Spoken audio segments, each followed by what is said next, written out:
So housing rights in our current constitutional dispensation are of paramount importance. It's never been a secret.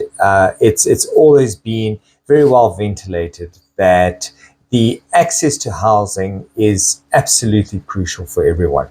When I spoke about this earlier this year, on ENCA, as well as a couple of radio stations, what I found was there was a big disconnect, and I mentioned it in one of the interviews, a very big disconnect between the landlord and the landlord's rights, what they feel their rights are, and the tenant and the tenant's rights and what they feel their rights are.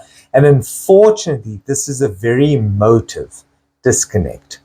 Now, in the area of law, emotions do tend to creep up in a few very specific areas where there are very, very high emotions. And typically this is your family law and your divorces, which we all know about. That's obviously very emotive.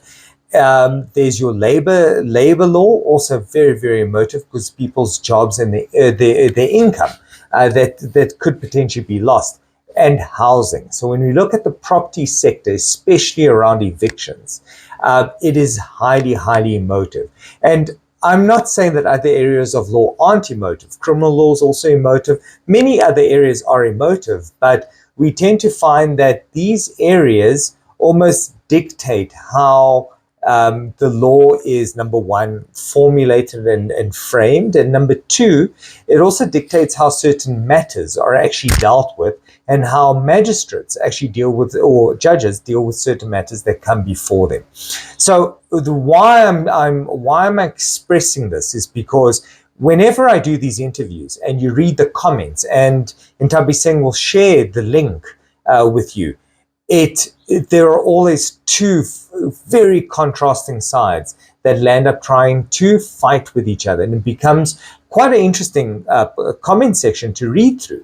And even on one of the interviews that I did, where I expressly said, I'm not going to discuss the eviction process here, because that's very easy to find out. I mean, you go to my website, there's so many videos there explaining how to do evictions from A to Z, that it's not worth having an interview just to discuss that. The question that needs discussion, and people need to ventilate this, is number one, they need to come together a little bit better and realize that it is two sides to the same coin. A tenant cannot expect to receive quality, affordable accommodation if the landlord is not willing to give it. The landlord will not be willing to give affordable, quality accommodation if he does not have a guarantee, or at least some level of certainty, that the tenant will pay for that accommodation. And it is a vicious cycle or circle, if you will, where one starts becoming reluctant to service the other because the other is now worried that the landlords, and we've heard this before a number of times, tenants are in bad positions. Unfortunately, some tenants take out properties that are beyond their means and they cannot afford to pay rent. What is the consequence of this? The landlord that owns that property will no longer want to let it out to tenants, and will vet tenants to such a degree that it will not let it out to the tenants that might be in need of it. So now the problem specifically, and that seems quite intuitive, right? A landlord does not want a bad tenant. A bad tenant, unfortunately, has to realize that they are going to struggle to get accommodation. But is it the bad tenant's fault? And this is sometimes where the question arises. Are we in a situation in our country where, because of the loss of jobs or the poor economic environment, that these tenants do not have a choice? But now they're taking out their anger on a landlord who unfortunately requires the income. And this is where the rights of housing come in. And this is where I'm very worried that we're having the incorrect dialogue. We, as landlords, understand the needs of the tenant. The tenants, as tenants, need to understand the needs of the landlord. And the problem is, if one doesn't, let me rephrase that. Unfortunately, landlords understand that the tenant needs property, but they don't always place themselves in the tenant's shoes. The tenant, in contrast, doesn't do the same either. And the problem is that they need to start working together and start realizing that the problem is broader than simply a tenant not being able to pay rent and a landlord requiring or asking for money.